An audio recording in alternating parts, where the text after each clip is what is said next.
George Washington was seen as a man of God. Throughout his life, he was known as a man who looked to God in the good times as well as in the hardships. It was said that George Washington's nephew witnessed him having a devotion and prayer time in the morning and in the evening. He is indeed a man who was courageous and brave, and without a doubt a man of God, as he looked to God for guidance and direction in all things. During one of his battles at Valley Forge, George Washington was seen by a man, Quaker Potts, going to the woods to be alone for a while. Mr. Potts observed Washington walking deep into the woods. Mr. Potts did not reveal himself to Washington, but decided to go take a look at what the famous general was up to at that time. To Mr. Potts' surprise, he came to find that George Washington was kneeling in the snow praying. He was utterly shocked that of all people a soldier humbly kneeling down to pray to God. Mr. Potts did not think that one could be a Christian and a soldier until that day in which he witnessed George Washington kneeling to pray, seeking God for guidance and strength. George Washington prayed for God to help him and the soldiers with the fight for America. He prayed so long that day that the snow around him melted. Mr. Potts went home and told his wife the whole story. Just as her husband, she could not believe what she heard. Quaker Potts was so shocked to find a man such as George Washington.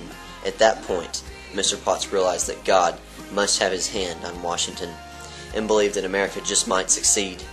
The dedication and admiration that George Washington had for God truly displayed the character it takes to be a man of God. Another example of Washington's faith in God was shown during the French and Indian War.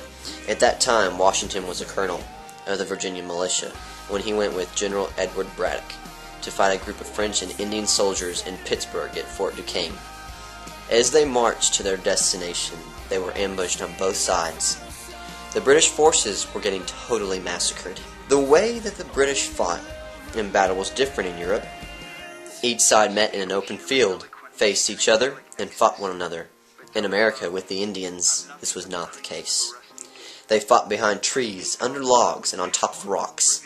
During this battle, George Washington's courage and bravery, as well as God's protection, were revealed in the condition of his jacket worn during the battle, which was full of bullet holes. However, not one of the bullets hit Washington. 15 years later, George Washington returned to the woods where the battle had taken place. An Indian chief, who was one of the leaders for that very same battle, heard that Washington had returned to the woods.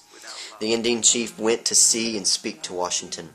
He told Washington that he and his men had been the ones to shoot at him, but surprisingly were unable to kill or even hit him. The Indian chief told Washington that at the point that he realized not one of their bullets even penetrated Washington's body, he told his men not to shoot that man. Washington, for he was obviously protected and favored by God. George Washington knew, without a doubt, that God had indeed protected him, and he gave all the credit to God, revealing that Washington was indeed a godly man. That battle that Washington fought with his men also revealed without a doubt that he was a man of courage and bravery, as well with the protection of God, just by the sheer number of bullet holes that were in his jacket.